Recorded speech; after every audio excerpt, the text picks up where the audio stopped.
Meus irmãos e minhas irmãs, paz e bem. Nós celebramos hoje a memória de Santo Antão, um santo do deserto, que deixou a cidade para viver como eremita, buscando o encontro com Deus, sem esquecer nunca o seu compromisso na construção da sociedade humana. Muitas vezes ele voltou à cidade para mediar as relações, bem como as pessoas iam até ele no deserto para se fazerem aconselhar, para pedir a sua ação na construção da paz. Nós, na primeira leitura de hoje, depois de apresentar a história de Abraão, o autor vai dizer assim: nós somos herdeiros de uma esperança muito mais sólida, porque ela é baseada em nosso Senhor Jesus Cristo.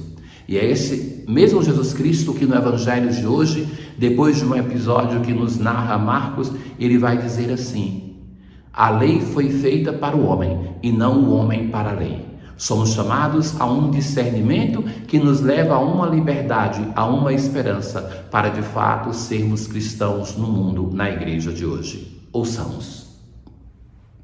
Na antífona de entrada: o justo florescerá como a palmeira, crescerá como o cedro do Líbano, plantado na casa do Senhor, nos átrios de nosso Deus. O justo, o santo, aquele que deve ter esperança e fundamentar a sua esperança em nosso Senhor Jesus Cristo, que sabe serenamente que, pelo fato de crer em Deus, não vai ter uma vida tranquila, justamente o contrário, mas que não se desespera, que sabe que deve se manter na reta via, na vida de santidade, por causa do nosso Deus.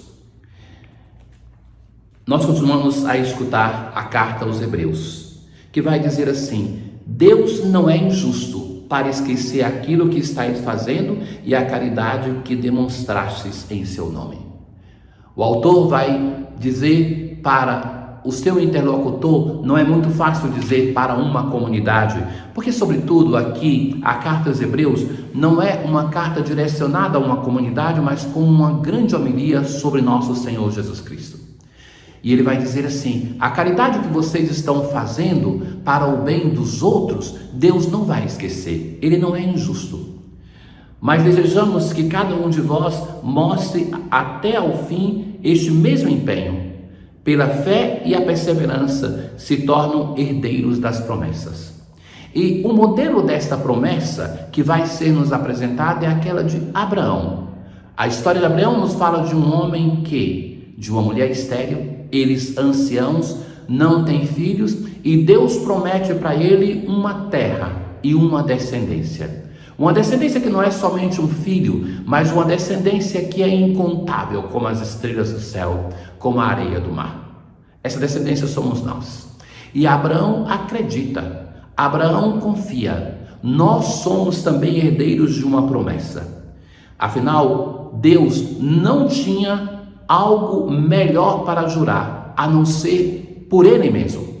Quando os seres humanos juram, prometem e se apoiam usando um nome ou alguma coisa que dê esperança, que faça o seu interlocutor confiar.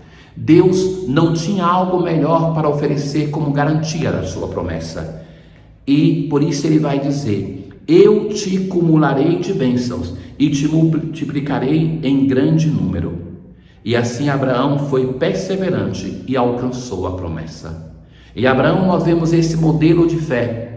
De fato, é para nós o pai na fé, porque sem nenhuma outra garantia que não fosse a palavra de Deus, ele vai crer até o limite do absurdo. Quando o tempo passa e não vê a promessa de Deus se realizar, ele continua confiando na palavra de Deus, que vai reanimá-lo até o momento da sua realização. Assim o autor vai dizer: os homens juram de fato por alguém mais importante, e a garantia do juramento põe fim a qualquer contestação, mas Deus jura pelo seu próprio nome. Assim, por meio de dois atos irrevogáveis, nos quais não pode haver mentira, por parte de Deus, encontramos profunda consolação. Nós que tudo deixamos para conseguir a esperança proposta. Nós que tudo deixamos para conseguir uma esperança que é mais importante do que aquela que é apresentada a Abraão. A esperança, com efeito, é para nós qual âncora da vida, segura e firme, penetrando para além da cortina do santuário. A comparação é muito interessante porque o que é a âncora para alguém que está no mar? Soa como um porto seguro, que é usado quando se chega no porto, mas também o navio, quando ele para no meio do mar, ele se firma usando uma âncora. E então o autor vai dizer: para nós a esperança é ainda mais sólida do que aquela de Abraão, porque a nossa esperança reside no fato que Jesus entrou no santuário. A imagem aqui é do sumo sacerdócio, do sumo sacerdote que uma vez por ano entrava no lugar mais santo do templo, o Santo dos Santos, para oferecer um serviço sacerdotal que só ele podia. Jesus então é aquele que, através da ressurreição, entra em um santuário definitivo e se torna para nós uma âncora segura que nos dá total esperança de que nós seremos salvos. Penetrando para além da cortina do santuário. O Santo dos Santos era separado por uma cortina. Aquela cortina que, por ocasião da morte de Jesus, se rompe.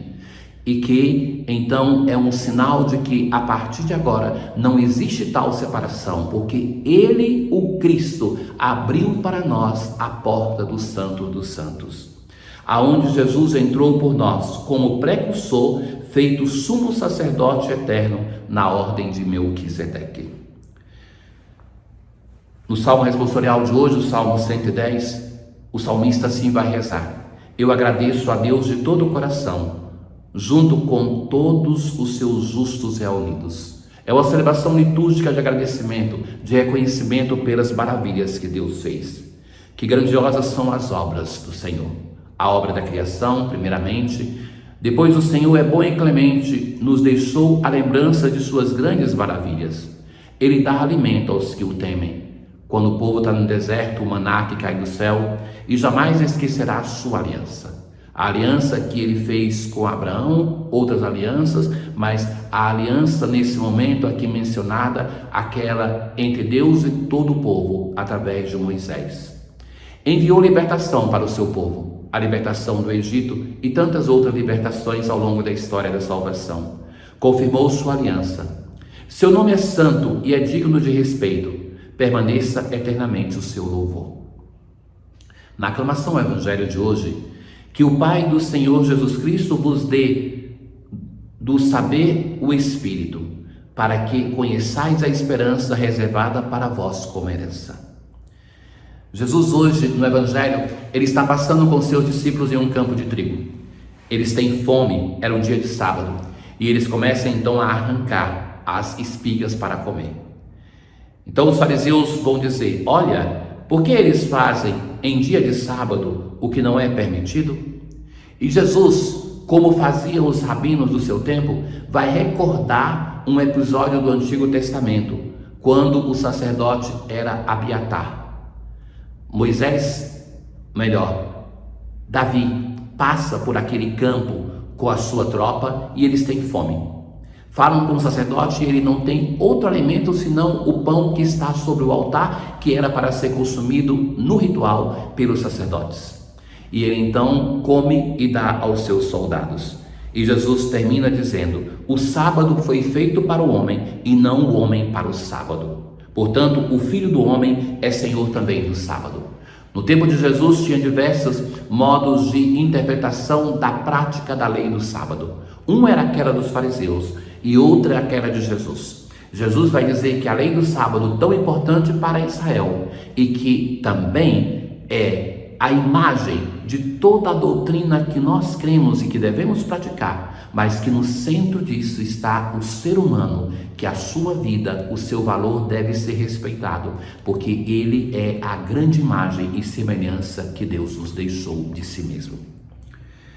Ó Deus, que chamastes ao deserto Santo Antão, pai dos monges, para vos servir por uma vida heróica, dai-nos por suas preces a graça de renunciar a nós mesmos e amar-vos acima de tudo. Tenham todos um bom dia. O Senhor esteja convosco, Ele está no meio de nós. Abençoe-vos o Deus Todo-Poderoso, o Pai, o Filho e o Espírito Santo. Paz.